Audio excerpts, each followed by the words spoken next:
and welcome back to the rabbit hole. Today's video is going to be my brand review of Kiehl's, and I've been testing 17 products for up to a month now. Go big or go home, right? This was a really important trial to me though, because so many people have asked me to test this brand.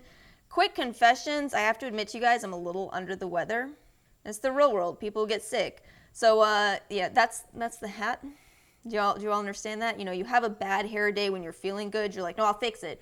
When you're having a bad hair day, and you're feeling bad, put a hat on it. But I also got to admit, all things considered, you know, I break out when I'm sick, and my skin is not looking bad right now, especially considering the circumstances. So I'd say I've had a pretty good experience with this brand overall, but I definitely think I have absolute favorites from this brand, and then some that I certainly won't be repurchasing. So that's going to be more of the format for this video, a kind of best and worst. But I think I'm also going to take you through product type in this video. I will link all of the products in the description box, but I want to mention this as well. This is the Healthy Skin Starter Kit. I bought this so that I could trial even more products from the brand, and I gotta say, this is a fantastic set. It's $68. You can get it at Sephora or on the Kiehl's website, and it has 5 products, which I think are some of the best from Kiehl's. It's a really nice kit. All right, let's go ahead and get into the products. I tried 2 cleansers from the brand. First off, we have the Midnight Recovery Botanical Cleansing Oil. This one is $32 for 5.9 ounces. What took me so long to realize, just write the price on the bottom. So I'm a huge fan of cleansing oils. You may have figured this out by now. I can't resist them. I had to buy this in its full size.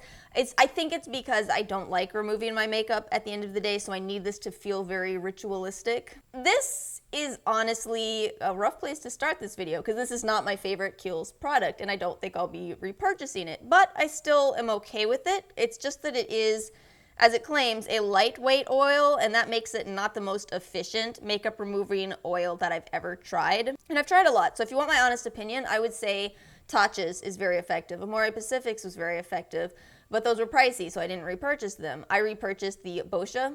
I think it's at a good price for an effective cleansing oil. Now, again, I did like this. The lavender scent is very nice and relaxing at night in an aromatherapy type of way, so it's enjoyable to use. But I think if you wear heavier makeup, which I often do, you might, find yourself kind of struggling to get off every last bit of the pink eyeshadow you wore that day, you feel me? So, again, I liked it, and I will finish it off on my lighter makeup days. It's totally fine for that use, so I can see how a lot of people might like it. But I think if you wear heavy makeup, not the absolute best that I've ever tried. However, do you remember how I've said if I ever find a cleanser that I truly fall in love with, I'll make sure to let you guys know? We may have actually reached that point via this product. This is the Calendula Deep Cleansing Foaming Face Wash. It retails for $30 for 7.7 ounces, and it is incredible. They say this is for normal to oily skin, and the reason for that is because Calendula by nature is antiseptic, which means it could help you to fight off acne. But the reason this stands out to me is that this product has actually managed to strike that balance of being a very effective cleanser that does not strip your skin. That's hard to do. I think that in general, if you want a deep cleanser, you end up finishing the process of washing your face and your skin feels dry and tight. Otherwise, you have certain cleansers that don't feel like they really cleaned, but you still, your skin feels hydrated. This was so good, and it's not even for my skin type, so I'm shocked that I love it, but it's really one of the best cleansers that I've ever tried. Then I tried 2 of Kiehl's toners. Let me talk about the Ultra Facial Toner first. I did buy this in the travel size. I think this was $8. The full size is $16 for 8.4 ounces, which is a fantastic price for a high-end toner. But even better than that, this is actually a fantastic formula as well. Its properties kind of remind me of Korean toners, which are not stripping like a lot of American toners, but are rather hydrating. That's what you get with this. It's very rich in oils. It has hyaluronic acid. It will absolutely not leave your skin feeling dry, just kind of like a first layer of hydration. And just so you know, I transferred this over to a spray bottle and it went fantastically well. I highly recommend doing that if you don't like using cotton balls. You do have to find a toner with a watery texture, which this has. So, it worked so well this way. One of my favorites from Kiehl's. As for the Calendula Herbal Extract Toner, I only tried a small size of this, but I won't be repurchasing it. I like that it's alcohol free, but basically my problem with this is it's $35 for the same amount of product as the other toner. I kind of feel like you might be paying more than double for this toner for the pretty flowers floating in it, which also makes it something that you can't really transfer over to a spray bottle as easily. So this could be a lot of personal preference with this one, but it was just not my favorite. Next up is not only one of my Kiehl's favorites, this is one of my favorites. This product was incredible, and I'm talking about the Powerful Strength Line Reducing Concentrate with 12.5% vitamin C.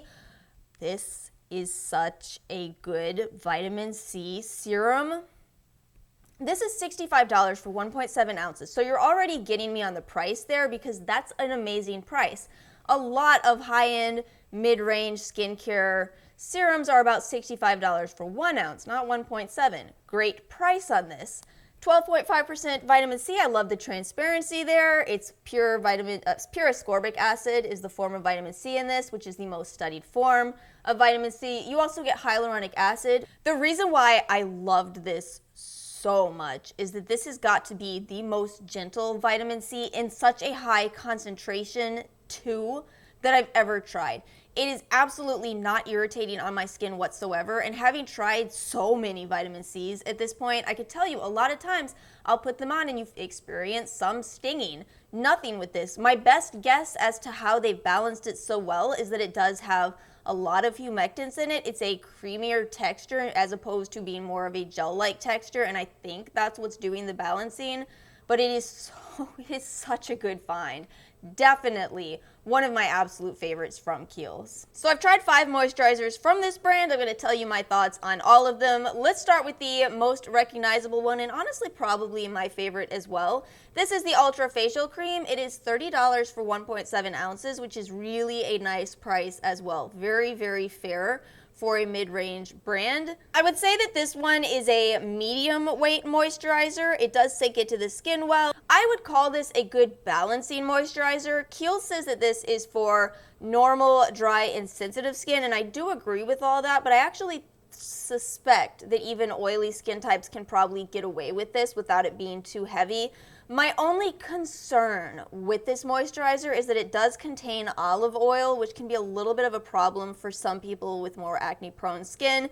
However, it also contains salicylic acid, which to some extent is going to balance that out, being that salicylic acid is anti-acne. So I didn't experience any additional breakouts from this. You know, I use this on the parts of my face where I am most prone to breaking out, and I thought it worked just fine.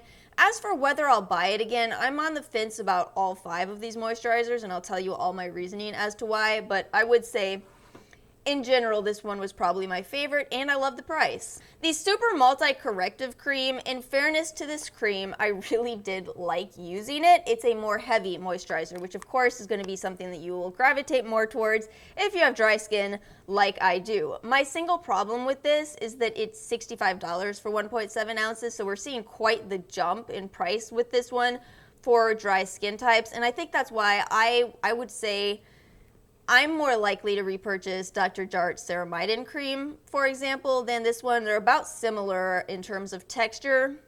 It's just coming down to price with this because I did like it as a moisturizer.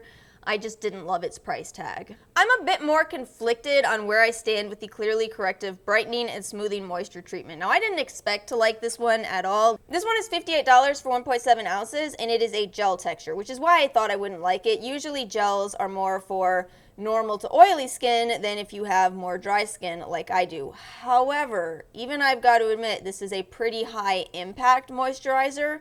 It does contain glycolic acid, and it contains vitamin C in the 3,0-ethyl ascorbic form. It's got BHAs in it as well, so you know, you're getting a lot of treatment here for those that have acne-prone skin or even scarring. In a lot of ways, it approaches these glycolic products on the market. For example, Good Genes, although Good Genes is lactic, that's a bad example. But any of those brightening, corrective type of products, but at $58 for 1.7 ounces, it's kind of a good price. However, I'm iffy because it does contain alcohol, which is going to push those ingredients into the skin even deeper, but it's alcohol. And some people, a lot of us, I think, have mixed feelings on alcohol. I guess this product leaves me confused because I liked it. I didn't expect to like it, but I do. But I also don't know if I want to spend $58 for it again. But that said, $58 for 1.7 ounces of a product that does that is a good deal. So all this is to say I like it, but I'm conflicted. And then Kiehl's Defender Moisturizer Firming Lifting Anti-Wrinkle Treatment for Men. This is $40 for 1.7 ounces, and I talked about this recently. This is the most similar product, according to Kiehl's, to the Super Multi-Corrective Cream, which is $65. So $25 less, very, very similar in texture, but this one does contain alcohol. And then this one, the Glow Formula Skin Hydrator. I'm still really trying to figure out where to put this at all. This is $38 for 1.7 ounces. That makes it a fairly affordable, lightweight moisturizer, but it's a little strange. It's the only one of these that contains fragrance and color. It does have mica in it, so you get a little bit of this tint, but I don't know if it's really going to give you a glow in the same way as Becca's Backlight. I just don't really know what to do with this. I put it on my cheekbones today. You guys could tell me if you see it, because that's one of the recommended ways Kiehl says to use it. I don't know. I'm not going to repurchase it just because I don't know what to do with this. Oh boy, let me talk about these and get some unpopular opinions out of the way. Give me a second while I brace for downvotes. Downvotes, dislikes, you know what I mean. I liked these, and that's part of where my inner conflict with them is coming from. I like oils, and if you like oils, you too might really enjoy using these, because one pro that these have over most simple oils you could buy, the Ordinary's oils for $8.99 an ounce, a pro that these have over that is the texture of these. However, and sometimes I wish I knew less about skincare so I wouldn't nitpick, because that's what I'm about to do. Both of these have capric caprylic triglyceride is the first ingredient. That's a medium chain oil, which is very light in texture. It's a non-greasy ester of oils. And then for both of these, as you follow the ingredients list down, they do contain other oils. For example, the Midnight Recovery Concentrate contains rosehip oil, which is a fantastic oil. If you deal with acne, it will absolutely help you to both reduce acne breakouts and kind of help in clearing up any acne scarring. It's a very effective carrier oil. And then the Daily Reviving Concentrate, as you continue down the list, you've got sunflower oil, canola oil, which I kind of cringe at. Let me elaborate at this point, because this is a good example of why I don't love these products. So that was $47 for an ounce, and that first ingredient is really an inexpensive ingredient compared to natural carrier oils as they exist in nature, which are more expensive per ounce than that MCT oil. Now, you continue that ingredients list and you run into canola oil.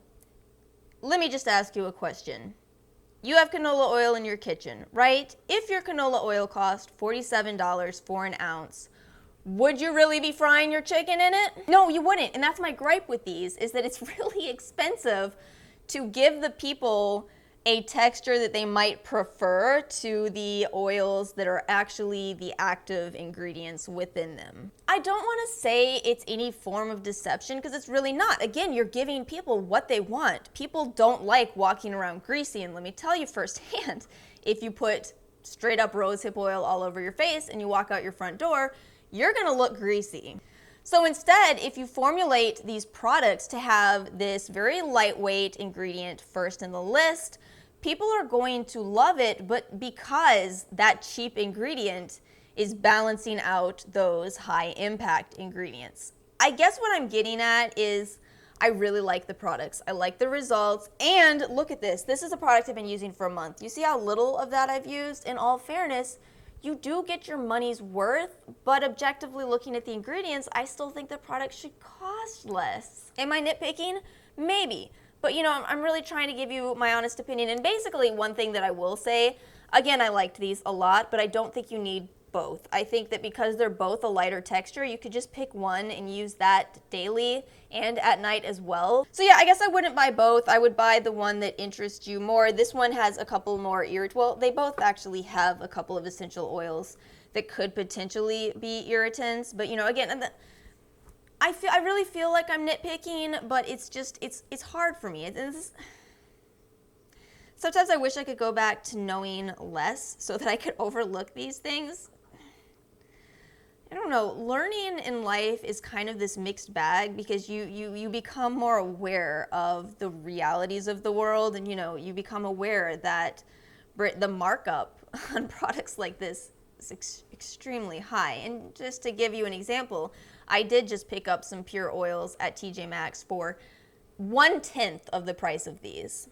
See, now I feel guilty. Now I feel like that was too harsh, and now people are going to be like, oh no, now I too know the realities of the industry. Why did you do this to me, Alice? Let's move on, because I promise I still really do like a lot of Kiehl's other products. This is one that I've been using for a month as well, the Creamy Eye Treatment with Avocado. This is $30 for a half ounce, and like I said in my last video on this, that's a great price. This is actually very comparable to drugstore pricing, and it's a very, very thick product. It'll last you a very long time. But something I want to note with that, I did actually notice a very tiny pimple one morning. I'd used this at night. I woke up in the morning and had a little tiny pimple. It went away pretty quickly, but it may have correlated with this. In all fairness, I did apply the product kind of heavy the night before. Do you guys do this? When I'm in a rush with my skincare, I think I pile it on a lot heavier. I don't know why. I think I actually have to think about not overdoing skincare more so than overdoing it. I don't know why. But overall, I really like it. I think it's a fantastic eye cream, one of the best eye creams that I've tried. Continuing in eye creams though, both of these I have more mixed feelings on. They're both $39 for a half ounce. So let's just start with the Midnight Recovery Eye. I actually really liked the results of this, but I don't feel comfortable recommending it. Now, this is high in oils, which is very nice, very rich in humectants. However, it contains denatured alcohol. And I think whenever you're talking about skincare, you're gonna actually run into some portion of a structured belief system that the speaker holds. So for me, I'm kind of okay with alcohol all over the face because it does increase penetration, but when you're talking about the eye area, I'm less comfortable with it. That is where the skin on the face is thinnest, and I'm not sure you need to worry about increasing penetration where you've already got thin skin, right? So I'm mixed on it because I really did like the texture. I didn't like getting it in my eyes because this is very high in oils. Don't get this in your eyes. But, I liked it. I'm uncomfortable recommending it because of the alcohol. I just repeated myself, but there you go. That's the reasoning on that one. And then the Youth Dose Eye Treatment. This only has 3 stars on Sephora, and I can tell you why. It's a kind of a strange product that I don't quite know what to do with. We've had a few of these in this video. It's kind of thick and still has a tint to it, and what that ends up meaning on my lids at least is that it creased. You ever had your eye cream crease on you? Yeah, me neither.